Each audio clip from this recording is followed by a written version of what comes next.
Pemirsa Monas TV, senang sekali saya Andra Reren Karina dapat kembali menjumpai Anda dalam Monas Daily. Dalam beberapa menit ke depan kami akan menyajikan berita-berita terpercaya hanya untuk Anda.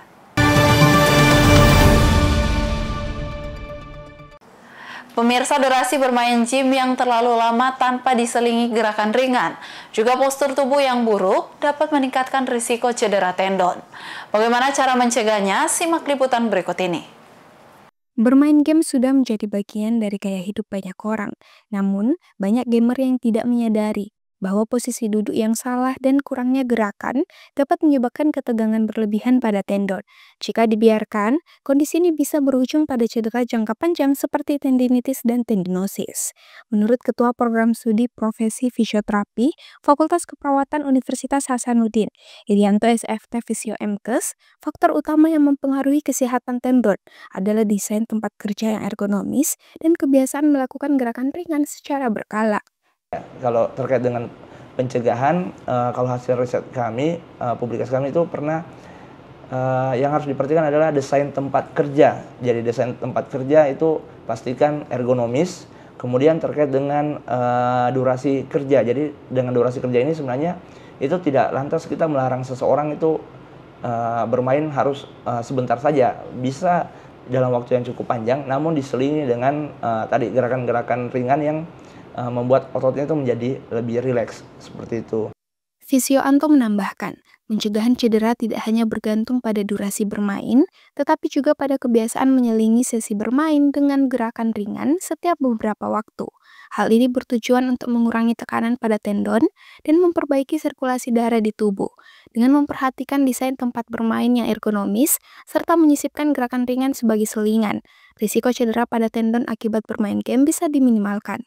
Karena itu, para gamer diimbau untuk lebih sadar akan pentingnya menjaga kesehatan selama bermain. Feni Septiani Samuel, Unhas TV. Pemirsa, tak sedikit remaja yang terlibat tawuran, pencurian hingga tindak kejahatan. Ditengarai hal itu akibat kegagalan pengasuhan di lingkungan keluarga. Seperti apa sosiolog Universitas Hasanuddin melihat hal ini? Berikut liputannya. Fenomena kenakalan remaja seperti tawuran antar pelajar, bolos sekolah, hingga aksi kriminal kecil kini kian marak terjadi.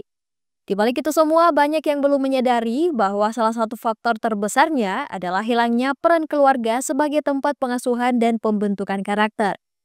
Menurut dosen sosiologi Fakultas Ilmu Sosial dan Ilmu Politik Universitas Hasanuddin, Hasrias Hari Rahim, Esos MSI, kenakalan remaja bukan hanya persoalan disiplin, tapi juga refleksi dari ketidakhadiran fungsi keluarga dalam kehidupan mereka. Dari kajian beberapa analisis, sebenarnya kita melihat dari faktor awal seperti itu ya. Misalnya, apakah anak ini mendapatkan fungsi di dalam keluarga itu.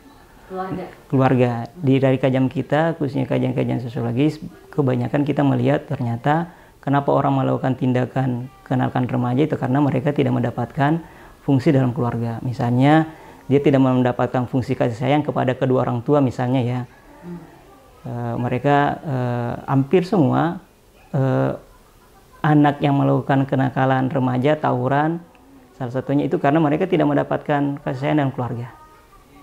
Tidak mendapatkan sebagaimana dari fungsi keluarga, misalnya tidak ada fungsi pengayom dari kedua orang tua, tidak ada fungsi perlindungan dari keluarga sekitar misalnya, sehingga mereka merasa mereka tidak mendapatkan hal itu, sehingga perkembangannya karakter si anak ini di luar daripada yang biasanya ya, dan sehingga menimbulkan kegiatan-kegiatan yang tidak sesuai dengan masyarakat kita yang melakukan pencurian, begal misalnya, tawuran antar kampung misalnya, itu kan daripada fungsi keluarga yang tidak berjalan. Selain kurangnya kasih sayang dan perhatian, kondisi ekonomi keluarga juga sangat berpengaruh. Orang tua yang sibuk bekerja demi memenuhi kebutuhan hidup seringkali tidak punya waktu untuk mengawasi dan mendidik anak mereka. Nah, ekonomi dalam keluarga juga ikut mempengaruhi bagaimana fungsi keluarga. Bisa saja misalnya ya keluarganya tidak bekerja misalnya ya, atau orang tuanya tidak menyekolahkan anaknya atau tidak memprioritaskan pendidikan ya, sehingga ya bisa saja si anak ini melakukan tindak-tindakan yang mungkin kita dalam tanda kutip ya tidak sesuai dengan kondisi masyarakat ya, melakukan tindakan tidak diawasi pendidikannya ya, sehingga ya terjadilah namanya kenakalan remaja, tawuran, pencurian, karena tidak ada karakter-karakter dibangun khususnya pendidikan dan keluarga. Hasrias Hari menambahkan membangun kembali fungsi keluarga sebagai tempat perlindungan dan pendidikan pertama bagi anak menjadi kunci utama dalam menekan angka kenakalan remaja. Perhatian, kasih sayang, serta kepedulian dari orang tua adalah bekal utama yang dibutuhkan seorang anak untuk tumbuh menjadi pribadi yang baik. Muhammad Syeful, Unhas TV. Pemirsa, berita tadi sekaligus menutup perjumpaan kita hari ini. Jangan lupa untuk terus saksikan Unhas Daily hanya di Unhas TV. Saya Andra Lilian Karina mewakili kru yang bertugas. Pamit undur diri dan sampai jumpa.